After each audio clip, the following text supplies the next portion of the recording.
आज ही Doubtnut app download करें। Doubtnut पर होगा अब आपके सभी मैथ्स, केमिस्ट्री, फिजिक्स और बायोलॉजी डाउट्स का सफाया। बस अपने क्वेश्चन की फोटो खींचो, उसे क्रॉप करो और तुरंत वीडियो सोल्यूशन पाओ। Download now. हेलो दोस्तों, तो इस प्रश्न में हमें दिया गया है कि ताश के 52 पत्तियों की एक गड्डी से ईंट के बादशाह, बेगम और गुलाम निकाल दिए जाते हैं। ठीक है ना, निकाल लिए जाते हैं और तब उसे अच्छी तरह से फेंट कर उससे एक पत्ती निकाली जाती है। तो उस पत्ती के ईंट का होने की प्रायिकता, या तो वो ईंट का पत्ता हो या फिर एक गुलाम होने की प्रायिकता ज्ञात कीजिए। ठीक है ना, तो मतलब इसमें दो पार्ट दिए हैं, हमें दो भाग दिए हैं। पहले में हमसे पूछा है कि पत्ते के ईंट का होने की प्रायिकता क्या होगी, और दूसरे में हमसे पूछा है कि गुलाम होने की प्रायिकता क्या होगी उस पत्ते के। और उससे पहले हमें बताया गया है कि जो गड्डी है उसमें से ईंट का बादशाह, बेगम और गुलाम निकाल लिए गए हैं पहले ही। तो मैं आपको बता देता हूँ कि हमारे ताश के 52 ताश की पत्तियों में तीन चार तरह के कार्ड होते हैं, हमारे पास चार तरह के पत्ते होते हैं। ईंट का और पान का, हुक्म का और किसका, चिड़ी का। ठीक है, और सभी में कितने, 13-13 पत्ते होते हैं। 13 ईंट में, 13 पान में, 13 हुक्म में और 13 ही चिड़ी में। तो कुल ये 52 पत्ते हो जाते हैं हमारे इस तरीके से।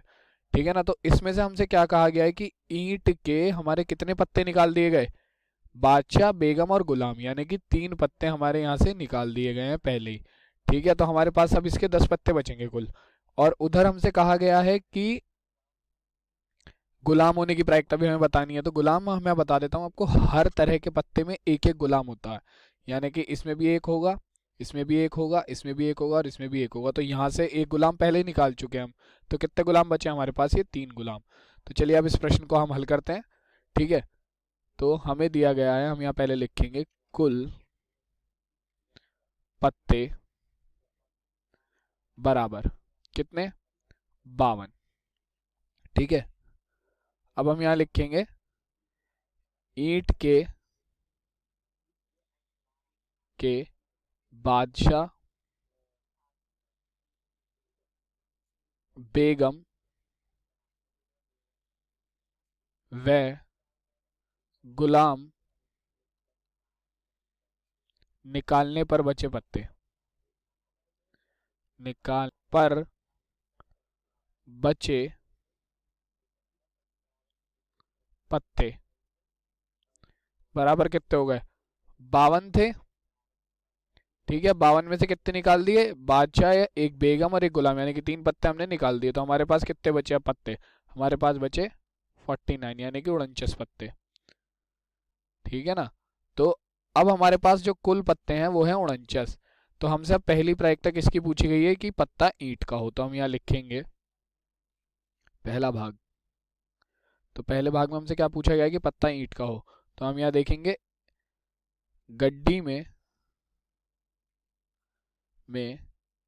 कुल ईंट के पत्ते, वैसे तो ईंट के 13 पत्ते होते हैं, लेकिन यहाँ से हमारे ईंट के 3 पत्ते निकाल दिए गए हैं, बादशाह, बेगम और गुलाम।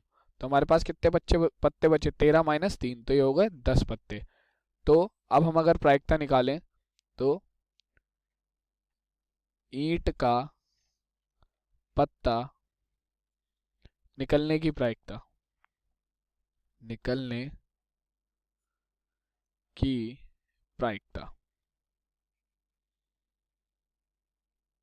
तो ये बराबर किसकी हो जाएगी, प्रायिकता का सूत्र हमारा होता है अनुकूल परिणाम बटे कुल परिणाम। तो अनुकूल परिणाम हमारे कितने हैं, ये 10, क्योंकि हम चाहते हैं कि इन 10 पत्तों में से कोई एक पत्ता निकले। तो अनुकूल परिणाम हो गए 10, कुल परिणाम हमारे कितने हैं, ये 49। तो ये हो गए 10/49। ठीक है ना, तो ये हमारे पहले भाग का क्या हो जाएगा उत्तर, 10/49। अब चलिए हमारे दूसरे भाग की तरफ चलते हैं। तो दूसरे भाग में हमसे कहा गया है कि एक गुलाम होने की प्रायिकता ज्ञात करें। ठीक है, तो अब मैं यहाँ लिखूंगा गड्डी में कुल गुलाम बराबर, अब आप मुझे बताइए कुल कितने गुलाम होंगे गड्डी में। मैंने बताया था आपको कि यहाँ पर हमारे पास हर तरह के पत्ते में एक एक गुलाम होता है, ठीक है। तो कुल 4 गुलाम होंगे हमारे पास, ठीक है ना। लेकिन हमने क्या करा है, एक गुलाम को पहले ही निकाल दिया है। जो ईंट का गुलाम था वो पहले ही निकाला जा चुका है प्रश्न अनुसार, ठीक है। तो ये हो जाएगा 4 माइनस 1। तो अब हमारे पास कुल कितने गुलाम बचे, 3, ठीक है। तो अब मैं अगर प्रायिकता निकालता हूँ, गुलाम निकलने की प्रायिकता, तो ये बराबर किसके हो जाएगी, गुलाम निकलने की प्रायिकता हमारी बराबर हो जाएगी अनुकूल परिणाम बटे कुल परिणाम। अनुकूल परिणाम कितने हैं हमारे, 3। तो ये हो जाएगी 3 बटे कुल परिणाम कितने हैं हमारे, 49। तो 3 बटे 49, और ये हमारे दूसरे भाग का क्या हो जाएगा, उत्तर। धन्यवाद। क्लास 6 से 12 से लेके नीट, IIT, जेई मेंस और एडवांस के लेवल तक 10 मिलियन से ज्यादा स्टूडेंट्स का भरोसा। आज ही डाउनलोड करें डाउटनेट ऐप या व्हाट्सएप कीजिए अपने डाउट्स 8400 400 400 पर।